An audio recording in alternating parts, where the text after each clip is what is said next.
thank you to everybody who subbed in for me.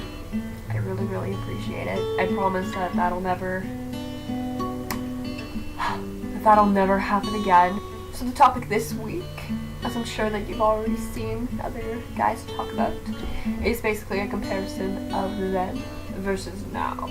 I'm going to talk about both of the physical and the mental things that have gone on with me. I mean, obviously, the most obvious one is the physical, because I'm going to show you guys a little montage of photos later of my progression throughout the years, because I've fluctuated up and down. I don't particularly like looking at photos of myself from previous years. I find that sometimes they can be very triggering for me.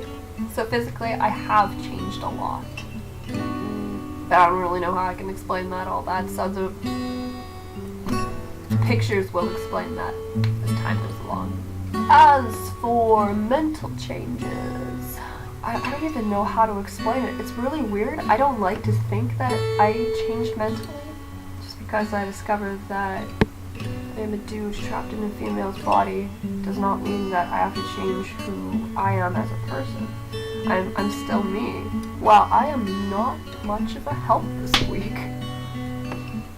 I thought I would have much more to say on the matter, but it's just no, I've just progressed physically throughout the years and I've remained the same mentally. I'm really sorry, guys. I feel like I'm letting you down here. I don't even know. My advice to everybody is just be true to yourself. Just because that the outside of you is changing doesn't mean that the inside hasn't changed as well. That's the one thing that I really want to stress to everyone who I'm going to be coming out to.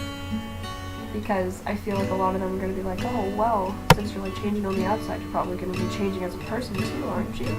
I'm still going to become an elementary school teacher. I'm still going to be the polite person who is really quiet but can be really loud and obnoxious at sometimes. And maybe changing mentally comes in the process of when you actually do get it on testosterone and then something in here starts going. But for right now, since I'm not on TV or anything like that, then I'm pretty much just me. I don't think I've changed mentally at all, other than I've matured throughout the years. I've just gotten more mature and I've expanded my mind and I'm a lot more educated on things now. I'm not just believing what everybody tells me. So in the meantime, enjoy your Saturday and I will see you next week. Okay. Bye guys.